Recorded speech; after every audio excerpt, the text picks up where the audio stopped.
At ang paksa po natin ngayon mga kapatid ay may pamagat na share the gospel. Just do it. Merong buntot na just do it. Ito mga kapatid ay part 2 ng ating ginawang pag-aaral noong nakaraan. Kung natatandaan ninyo, yung sharing the gospel of Christ, pagbabahagi sa iba ng ebanghelyo ni Kristo.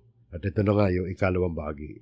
Ikalawang bahagi, at hindi ko alam kung magkakaroon pa ng ikatlong bahagi, sapagkat kung ako tatanungin ninyo at sa pagbabasa natin ng Biblia, doon sa mga sulat sa Bagong Tipan, ay nakita natin ang pag-share ng gospel, pagpapalaganap ng ebanghelyo, ang siyang pangunahing gawain ng mga churches sa banal na kasulatan. Hanggang ngayon, yan ang pangunahing gawain.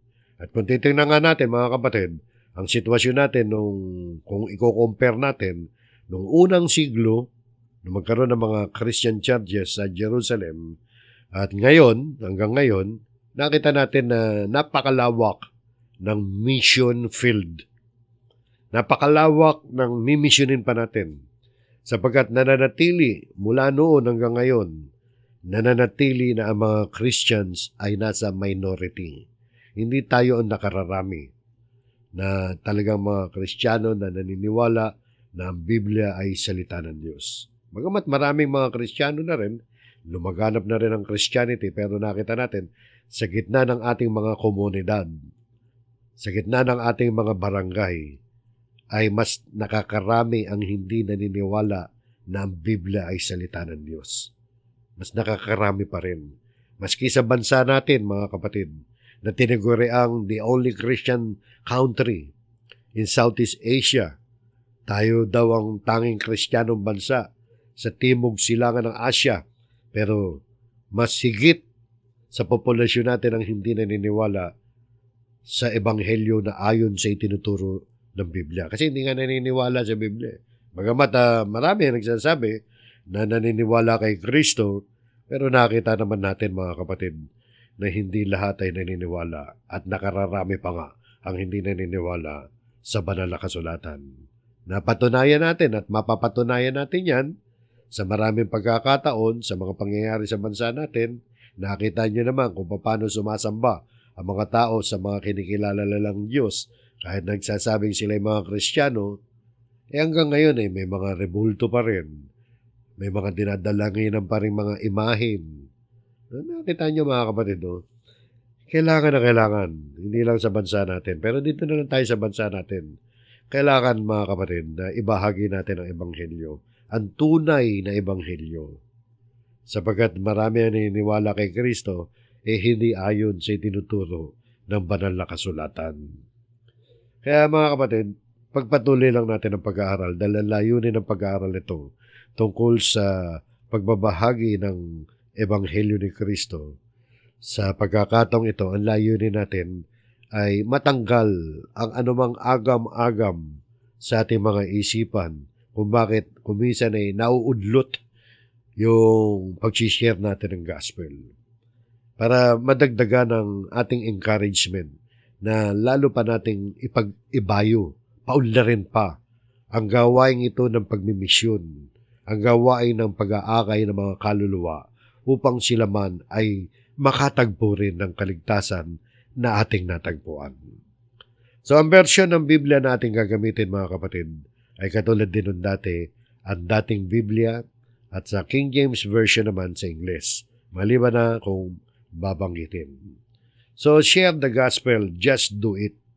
Ibig sabihin, ibahagi mo ang ebanghelyo. Gawin mo lang, just do it.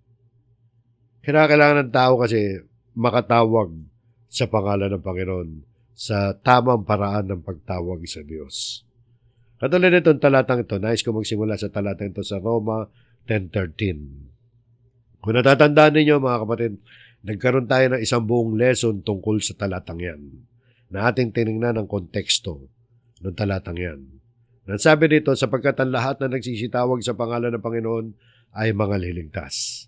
Meron tayong lesson yan nung itong pandemya na ito, na yan lang ang tinalakay natin. Pero nais kong daanan natin muli, pero huwag kayong mag-alala. Sandali lang natin dadaanan ito dahil natalakay na natin yan. Nais ko lang ibangon.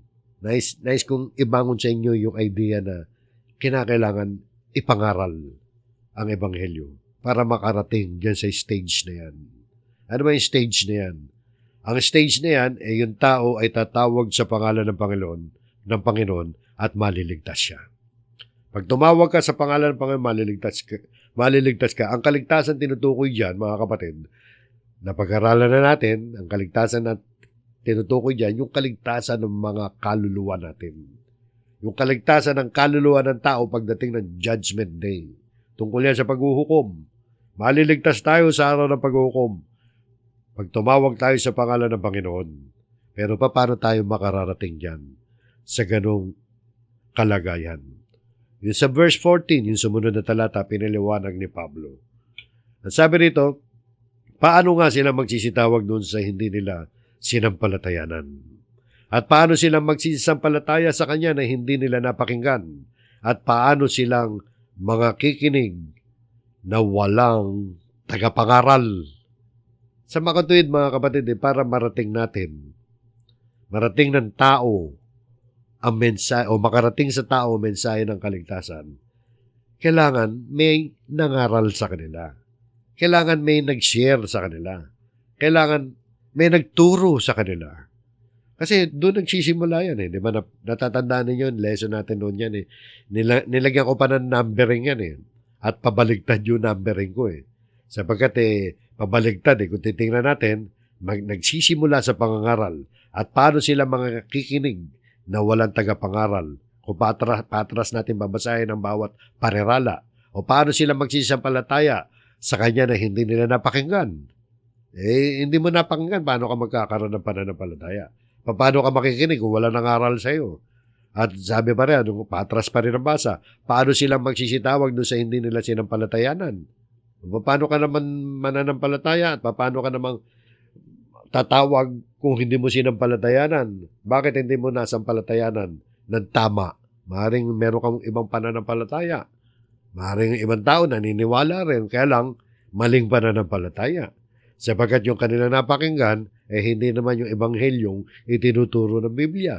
Kung minsan sa tradisyon lang bumatay at salungat pa sa itinuturo ng salita ng Diyos. Kaya importante mga kapatid yung pangangaral. Dahil paano nga sila makikinig na walang tagapangaral? So, nakita ang kinukuha ko dyan mga kapatid, na nais kong ibangon sa inyo na kinakailangan may nangangaral para ang tao may mapakinggan.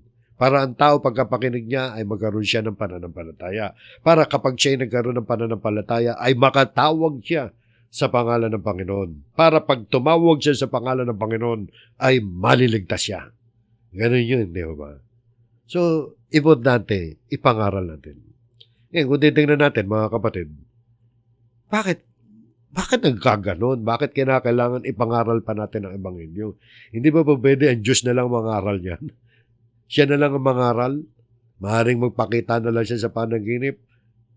Magpakita, o kaya gumawa siya ng malaking loudspeaker mula sa langit biglang may madidinig ang tao ng malakas na salita tungkol sa Ebanghelyo. Bakit ba hindi ginawa ng Diyos yun? Ang Diyos ay makapangyarihan sa lahat. Walang imposible sa Kanya.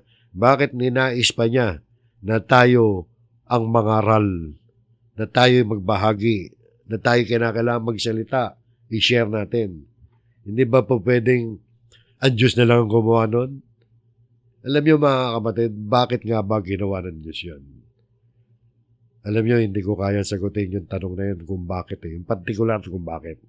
Ang alam ko lang na sinasabi ng banal na kasulatan na kahit na ang Diyos ay makapangyarihan at maaari siyang maghanap ng iba't ibang mga channels, ng iba't ibang mga pamamaraan na maging daluyan upang ang mensahe niya ay makarating sa mga tao. Pero pinili niya na ang kanyang mga lingkod na ang mga mananampalataya ang siyang inutusan na mangaral. Kung bakit ginawa ng Diyos yan? Dahil yan ang gusto niya. Yan ang kanyang kalooban. Yan ang sagot niyan. Yan ang kanyang kalooban Yan ang utos niya Dahil lahat tayo mga kapatid ay inuutusan na gawing alagad ng lahat ng mga tao. Ang mga bansa. Mga bansa, mga tao. Utos yan. Utos na tumulong tayo.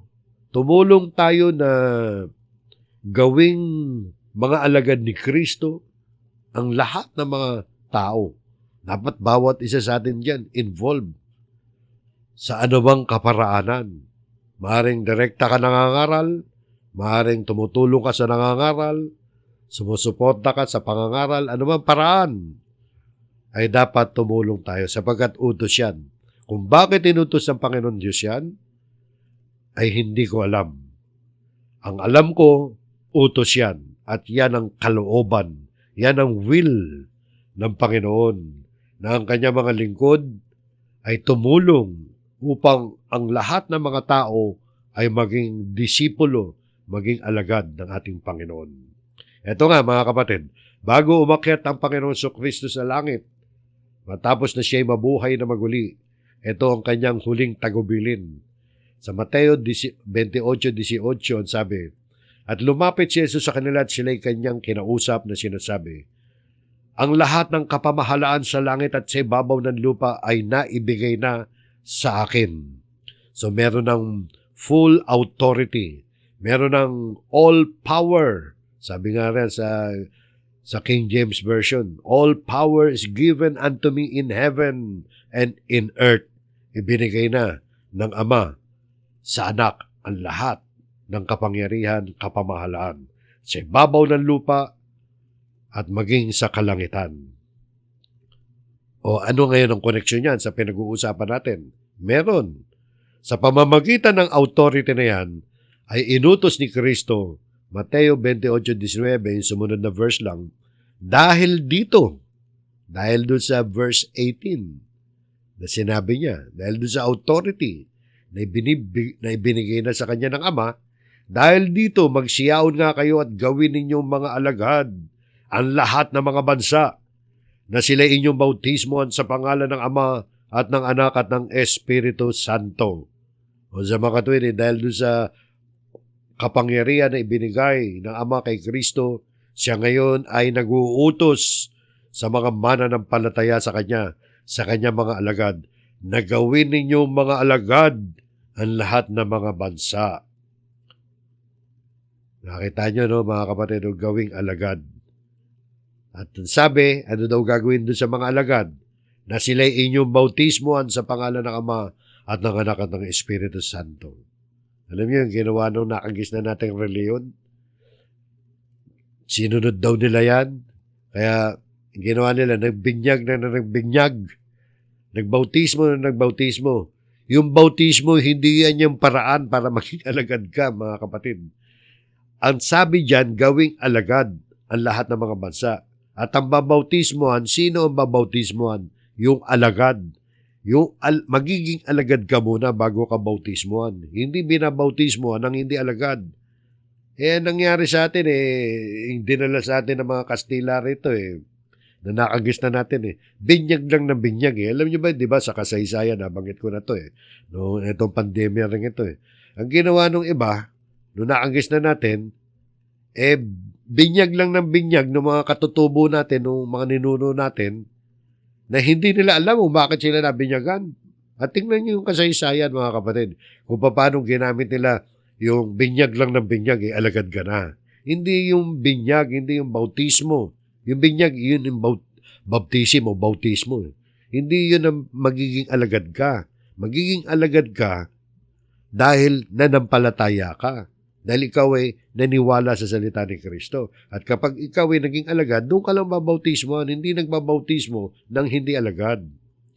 Di ba nangyari sa kasaysayan natin, ano ba yun? Doon si Dato Humabon, na doon sa Bisaya, di ba? Bininyagan siya nang hindi naman niya nalalaman ng doktrina ng pananampalataya, ang Ebanghelyo.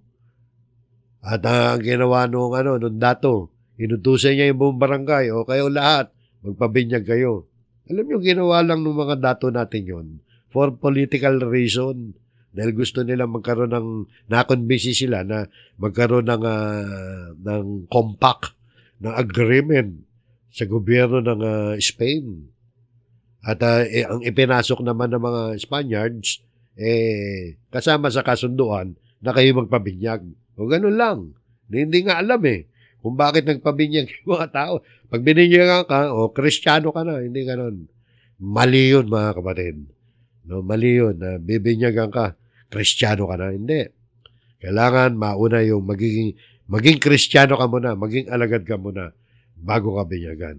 Isa yan sa dapat nating i-share, mga kapatid. Akala ng mga kababayan natin, binyagan sila, Kristiyano na sila. Kahit hindi sila naniniwala sa salita ng Diyos. Alam niyo nangyari sa bansa natin, Kristiyano lang tinagurian, pero ang problema, hindi Kristiyano ayon sa itinuturo ng Biblia. Sapagkat ang itinuturo ng Biblia, ang Kristiyano, yung alagad ni Kristo, sila yung mga nananatili sa salita ni Kristo. So yun po, sabi pa nga rito sa susunod na talata, yung kasunod niyan, na ituro ninyo sa kanila na kanilang ganapin ang lahat ng mga bagay na inuutos ko sa inyo, at narito ako'y sumasa inyong palagi hanggang sa katapusan ng sanlibutan. Makita nyo, no? Ituro ninyo sa kanila. Kaya alam nyo mga kapatid, itong pag-uutos na ito, balikan natin. Yung pag-uutos na yan, na dahil dito magsiyaw nga kayo at gawin ninyo mga alagad ng lahat ng mga bansa. Isa yan sa mga utos na dapat ganapin kaya sabi rito, kung iugnay natin yan sa talata ngayon, na ituro ninyo sa kanila na kanilang ganapin, anong gaganapin? Ang lahat ng mga bagay na inuutos ko sa inyo. Kasama na yung gawin nating alagad. Utos din yun So kasama tayo dyan sa utos na yan. Yung utos na yan na gawin nating alagad ang lahat ng mga bansa ay hindi lamang para sa mga apostol, kundi para sa mga magiging alagad pa. Nalasabi, ituro ninyo sa kanila ang lahat ng mga bagay na iniutos ko sa inyo. Kasama sa utos ng Panginoon Kristo yun na gawin nating alagad. Kaya mga kapatid, ano malinaw na konklusyon dito? Ito ang dapat ninyong tanggapin. Lahat tayo, ikaw, ako, tayong lahat, ay inuutusan ng Panginoong Kristo na gawin nating alagad ang lahat ng mga bansa. Ang lahat ng mga tao. Pero hindi mo naman, huwag nyo ililiteral na, okay na ka lang, mag-abroad ka pa para mangaral. Hindi, dyan lang sa paligid mo. Dapat maghanap ka na magiging alagad ng Panginoon Kristo. Gawin mo alagad na mahal mo sa buhay. Ang mga kapitbahay mo, hanggat makakaya mo, kung ayaw nila, di okay lang. Pero at least, ginawa natin yung utos ng Panginoon. Hindi mo naman talaga makukonvince ang lahat ng mga tao. Ang point natin dito, gawin mo. Gawin mo. Just do it. Just do it. Gawin mo lang yan. At pagkatapos mo magawa yan, kung hindi mo sila makakonvince, bahala na sila. Yung pagiging alagad, importante na mapakilala mo ang salita ng Diyos sa kanila. Sabi nga rito, ang tunay na alagad, 8:31. Sinabi nga ni Jesus sa mga Hudyong yaon na nagsisisampalataya sa Kanya, kung kayo'y magsisipanatili sa aking salita, kung magkagayo'y tunay nga kayong mga alagad ko. So kung kayo'y magsisipanatili sa aking salita, yun ang tunay na alagad ni Kristo. Pag sinabing alagad, disciples, nasabi dyan, di ba?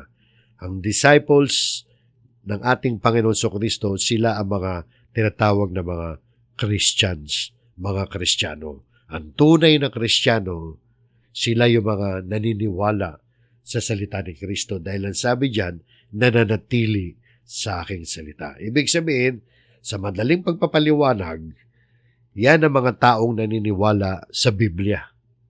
Kaya mga kapatid, sa pagmimisyon natin, kinukonbinsi natin ang mga tao na maniwala sa salita ng Diyos. At ito pa, sa mga susunod, paano natin magagawa ang pagbabahagi sa iba ng Ebanghelyo? Ang Ebanghelyo nakasulat sa Biblia. Di ba? Paano natin gagawing alagad ni Kristo ang mga tao? Una, nadaanan na natin, balikan natin, ituro ninyo sa kanila na kanilang ganapin ang lahat ng mga bagay na inuutos ko sa inyo. So, turuan natin, mga kapatid, na i-observe nila lahat ng mga bagay na inuutos ni Kristo. So, kailangan natin ng salita ng Diyos. Bukod sa salita ng Diyos, palawakin pa natin ito, mga kapatid. Meron akong 3 punto na inihanda rito. At maaaring meron kayong ibang naiisip, pero para sa ating pag-aaral, meron akong 3 punto na nais kong ibahagi sa inyo na makatutulong sa atin upang matupad natin yan. No? Yung pagtuturo sa mga tao. Number 1, kailangan natin ng panalangin. Sa pamamagitan ng panalangin, makatutulong tayo upang may palaganap ang salita ng Diyos. Number 2, gamitin natin mismo yung salita ng Diyos. At number 3, importante ito, wastong pamumuhay. Kahit may panalangin ka, kahit meron kang salita ng Diyos, kung hindi naman wasto ang pamumuhay mo, hindi rin magiging epektibo ang ating pagmimisyon, ang ating pag-aakay. So, isa-isayin natin, panalangin, sa pagmimisyon, sa pangangaral, sa pagpapalaganap ng Ebanghelyo, sa pag-aakay ng mga kaluluwa kay Kristo, upang sila'y maligtas. Kailangan natin ng prayer. Number 1 yan, prayer, mga kapatid. Sa lahat ng ating gagawin na paglilingkod sa Panginoon, palaging merong prayer. Hindi pwedeng walang prayer. At inuuna yung prayer, siyempre. Katulad nito, sabi ng Panginoon sa Kristo, nung siya'y magsugo ng 70, ito ang bili niya. Sa Lucas 10:2. At sinabi niya sa kanila, sa katotohanan ay marami ang aanihin, dapat kakaunti ang mga manggagawa. Kaya't idalangin ninyo sa Panginoon ng aanihin na magpadala siya ng mga manggagawa sa kanyang aanihin. Ano po sabi dyan? Idalangin ninyo sa Panginoon. Idalangin ninyo. So manalangin daw tayo na ano? Na magpadala ang Panginoon ng mga manggagawa sa kanyang aanihin. Ano ba yung manggagawa dyan? Yung manggagawa dyan, pag tinignan nyo yung konteksto, yung mga manggagawa dyan, yun yung mga mangangaral o mangangaral. At ano ba yung aanihin dyan? Yung aanihin dyan, yan yung mga taong pangangaralan nila. Yung mga taong mimisyonin nila, aakayin nila. Kasi mga kapatid, yung Lucas 10, nagsimula yan sa verse 1, hindi ko na naisama. At sa context na yan, yan yung panahon na nag-utos ang Panginoon Kristo ng 70, ng 70 na kanyang mga alagad. Hindi yung mga apostol, no? Yung 70 bukod sa mga apostol. Sinugo niya yan, dalawa, partner by partner, upang mangaral ng gospel dun sa kanilang lugar. O diyan, nakita natin na bagamat ang pagliligtas, alam natin, ang Diyos ang makapagliligtas. Pero ginagamit niya ang mga tao upang mangaral. Nakita nyo, no? Kailangan ipangaral Sapagkat doon magsisimula yun Kailangan ipangaral ang salita ng Diyos, ipangaral ang Ebanghelyo, upang ang makapakinig niyan ay tubuan ng pananampalataya at makatawag sa Panginoon at maligtas. Pero ang punto natin ngayon dito, kailangan natin ng prayer. Ito nga ang Panginoon Kristo ang nagsasabi, ipanalangin ninyo sa Panginoon Diyos. Dahil siya yung Diyos ng aanihin, Panginoon ng aanihin, na magpadala ng mga mangangaral, na mga manggagawa sa kanyang aanihin. So, kailangan natin ng prayer. Katulad ni Apostol Pablo, isang manggagawa. Apostol na to, no? Nagre-request pa siya ng prayer. Ang sabi niya, sa 2 Thessalonica 3:1, katapos-tapusan, mga kapatid, ay inyong idalangin kami. May pag-pray daw natin, di ba? Idalangin, pero siyempre, hindi na natin pag-pray si Pablo ngayon. Titingnan natin yan yung context niyan, yung diwa niyan, na si Pablo humingi ng prayer upang ang salita ng Panginoon ay lumaganap at luwalatiin nawa na gaya rin naman sa inyo. Ano ang prayer request niya? Idalangin sila. Bakit? Para ang salita ng Panginoon ay lumaganap. So, nagre-request siya tungkol sa kanyang pangangaral. So, ipag-pray natin, mga kapatid. Kailangan natin ng prayer, pag-pray natin ng mga mangangaral, at siyempre, tayo mismo, inutusan din. Inutusan din tayo na mangaral. Inutusan din tayo na magmisyon. Inutusan din tayo na mag-akay ng mga kaluluwa. Isama natin sa prayer natin yung ating mga sarili. Kapag meron tayong may missionin, manalangin tayo. Kapag ikaw ay magsasalita tungkol sa salita ng Diyos, ito ay hindi lang para sa mga preacher na katulad ko, kayo man. Kaya ko nga itinuturo sa inyo para malaman ninyo na tayong lahat ay kinakailangan mangaral ng Ebanghelyo. Ibahagi natin, tumulong tayo na gawing alagad ang mga tao.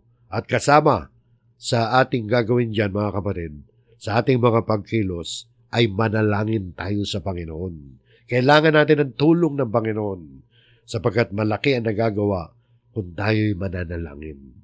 Sabi nga rito sa James 5:16, magpahayagan nga kayo sa isa't isa ng inyong mga kasalanan at ipanalangin ng isa't isa ang iba upang kayo'y magsigaling.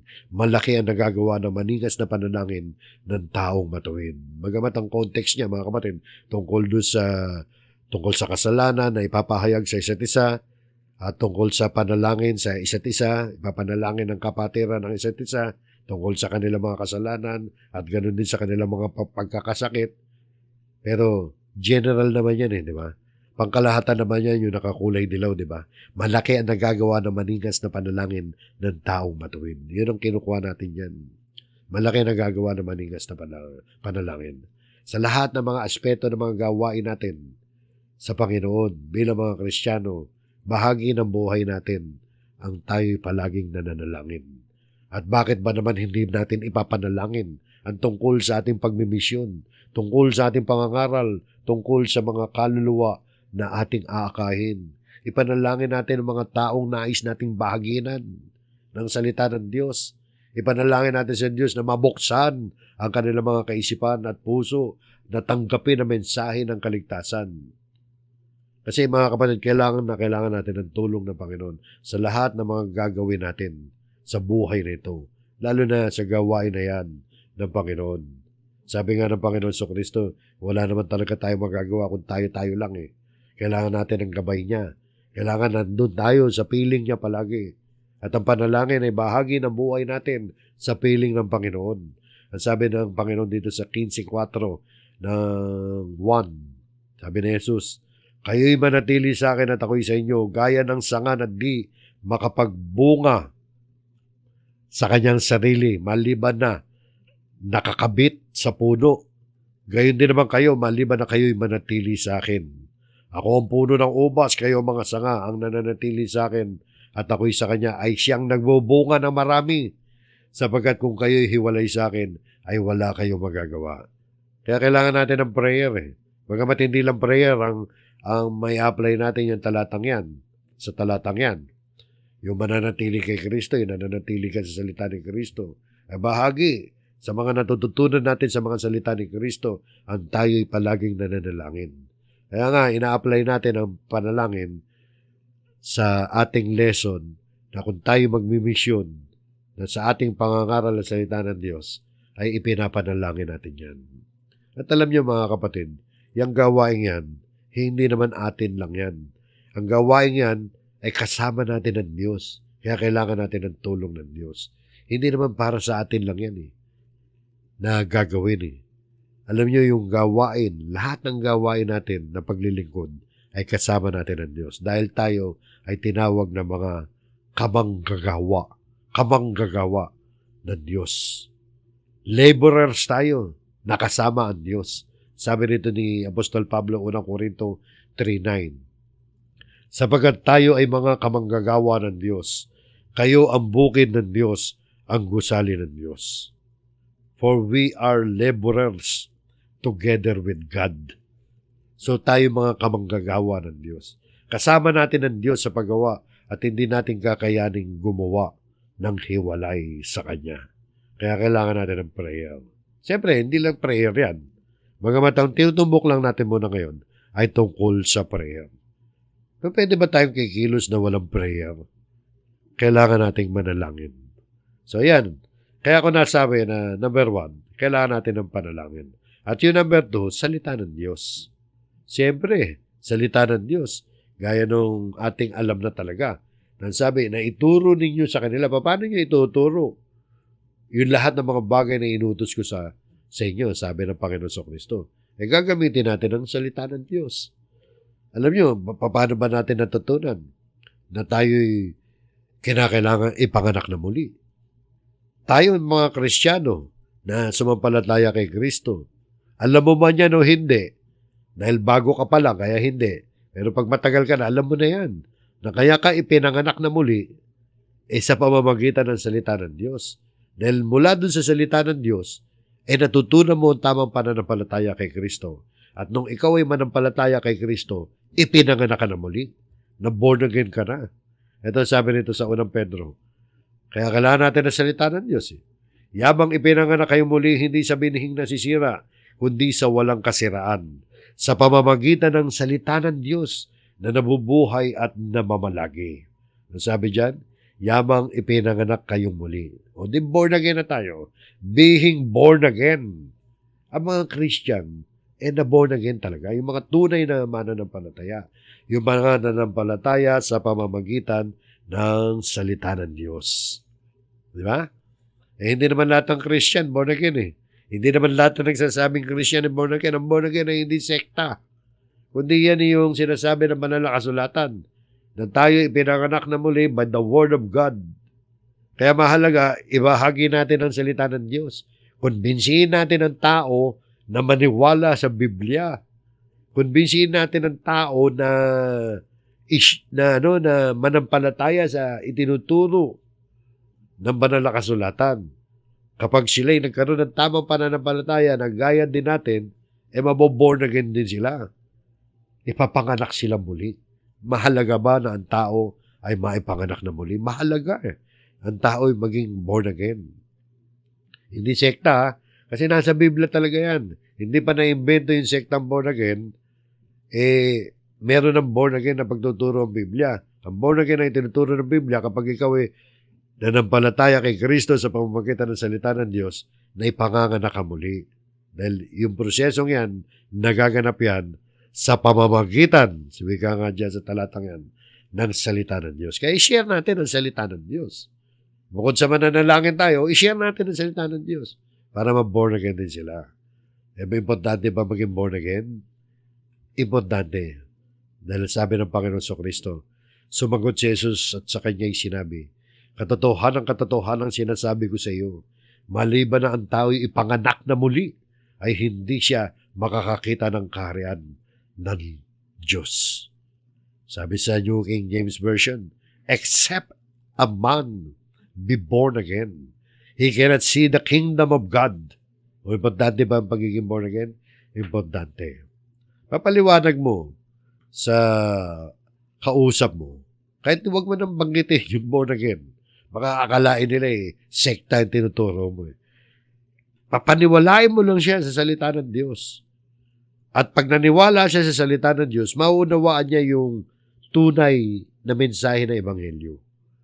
Maintindihan niya na ang pinaka-importante sa lahat yung manampalataya siya kay Kristo dahil kailangan niya ang kaligtasan dahil siya isang makasalanan. Yan ang mga itinuturo ng salita ng Diyos Nang maunawaan natin yung mga aral na yan na tayo isang makasalanan dahil yun ang tinuturo ng Biblia, dahil niniwala tayo sa Biblia, at naintindihan natin mula sa Biblia na kailangan natin ng isang tagapagligtas, at naintindihan natin na sang-ayon sa pagtuturo ng Biblia na si Kristo lamang ang tanging makapagliligtas sa atin at mauugnay lang tayo kay Kristo kung tayo ay tatanggapin natin siya at mananampalataya sa Kanya. Yan ang mga ituturo natin Saan ba galing yan? Sa Biblia. At ituturo din natin talaga sa kanila ang salita ng Diyos kasi marami nagsasabi na nananampalataya kay Kristo pero patuloy ang pagsamba sa mga rebulto. Diba? Patuloy yung mga maling paniniwala.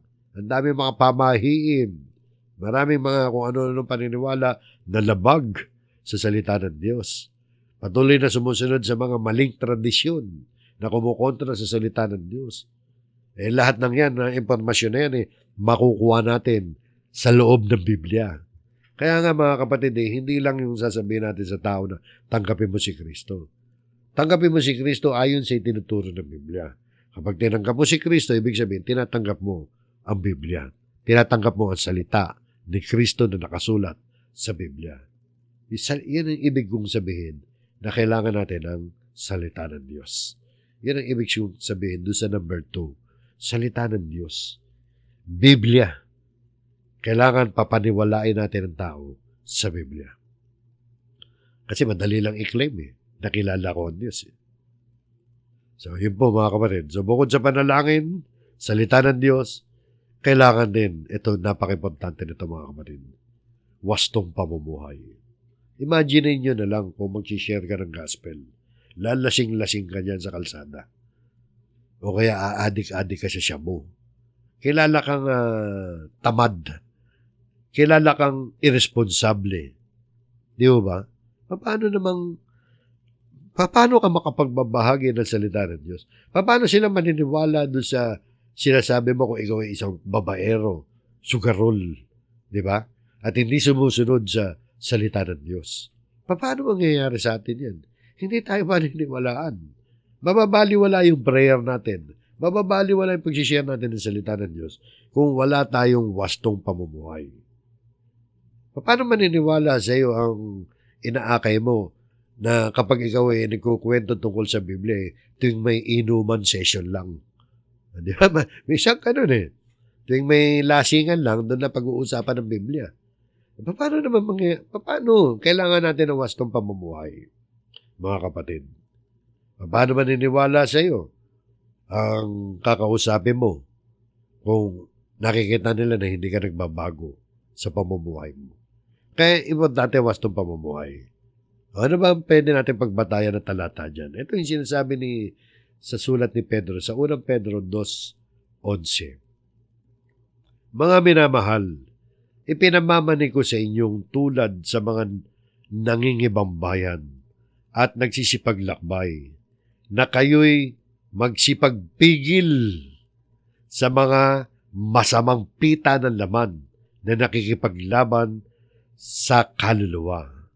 So, pigilan daw natin ang ating mga sarili sa masasamang pita ng laman. Mga kasalanan, yun ang ibig sabihin yan. Magpigil tayo laban sa mga kasalanan. Na yung mga kasalanan na yan, nakikipaglaban yan sa ating mga kaluluwa. Kalaban ng ating mga kaluluwa yan. O bakit ba sinabi ni Apostol Pedro yan? At naisingit natin sa ating lesson kaugnay sa pag-aakay natin na mga kaluluwa na maaari pang maligtas.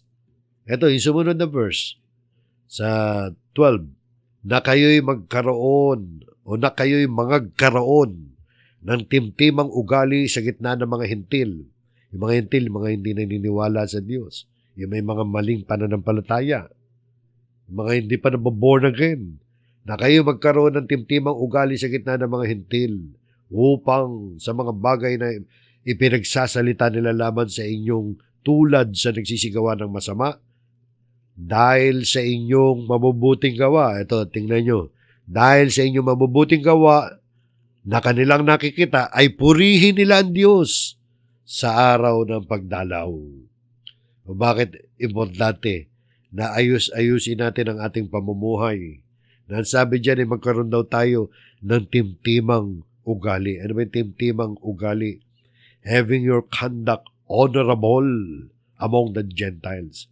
Yung buhay natin dapat kagalang-galang. Hindi mo naman kailangan maging mayaman para maging kagalang-galang ka. Kahit pobre ka lang, pwede ka maging kagalang-galang sa iyong pamumuhay. Sundin mo lang ang salita ng Diyos. So meron lang tayong wastong pamumuhay. Bakit ba sinabi yan? Para makita daw yung mabubuting gawa. Para pag nakita nila yung mabubuting gawa, ay pupurihin nila ang Diyos. Yung mga hindi mananampalataya, ay pupurihin nila ang Diyos sa araw ng pagdalaw.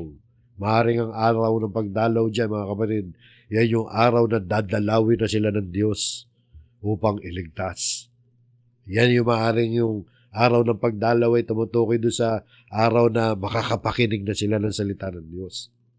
Dahil nakita nila na ikaw na nakikinig ng salita ng Diyos ay nagbago ang buhay mo. Gumanda ang ugali mo. Umayos ang pagsasalita mo. Hindi ka na nagmumura. Hindi na masasama ang lumalabas sa bibig mo. Hindi ka na naglalasing. Hindi ka na babaero. Naging responsabling ama ka na, naging mabait na anak ka na, naging masunurin na bata ka na. Ibig sabihin, na-improve ang pag-uugali mo.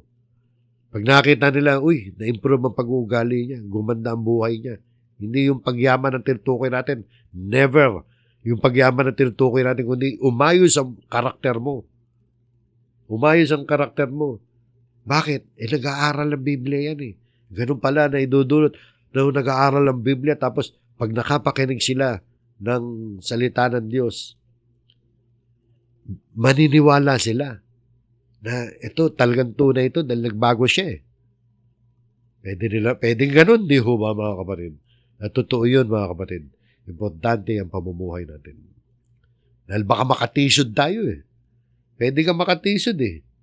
Baka maging masama pa ang Biblia na dahil sa iyo pag hindi mo inayos ang buhay mo. Di ba? Nadidinig natin yan eh. Pag hindi maayos ang buhay natin eh, sasabihin, ganyan ba nag-aaral ng Biblia? Minsan ganun eh, di ba? Hanapan tayo ng butas kuminsan eh. Kaya mag-iingat tayo sa buhay natin. Pwede ka hanapan eh, ganyan ba nag-aaral ng Biblia? Lasenggo. Ganyan ba nag-aaral ng Biblia? Sinungaling. Ganyan ba nag-aaral ng Biblia? Tamad. Irresponsable. Salbahe, etc. Dami, di ba? Kaya, sabi rito, magkaroon kayo ng timtimang ugali. Honorable conduct. Di ba? So, ganun yun. Sabi pa ng Panginoon sa Kristo, tingnan nyo. Dito, kayo ang asin ng lupa, ngunit kung ang asin ay tumabang, ay ano ang ipagpapaalat? Wala nang ano pamang kabuluhan kundi upang itapon sa labas at yurakan ng mga tao. Asin daw tayo ng lupa, yung mga mananampalataya. O bilang mga asin ng lupa, dapat manatili yung alat natin. Yung asin, pampasarap ng pagkain yan, di ba?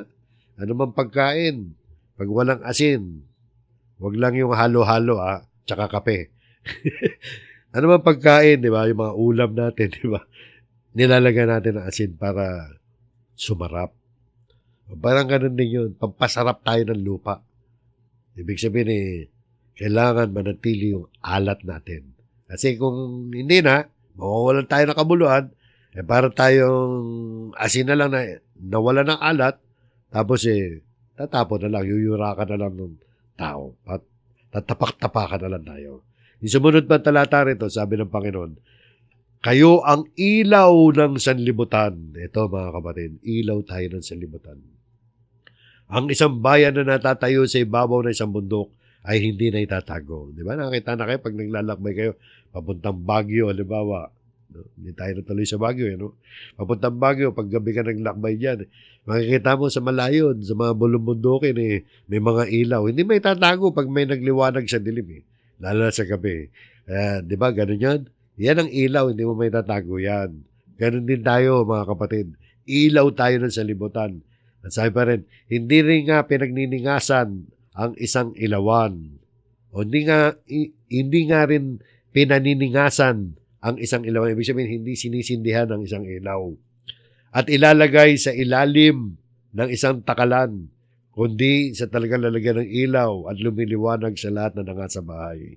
O, diba? Pag brown out, pag brown out, mga kapatid, nagsindi ka ng kandila, saan mo ilalagay yan?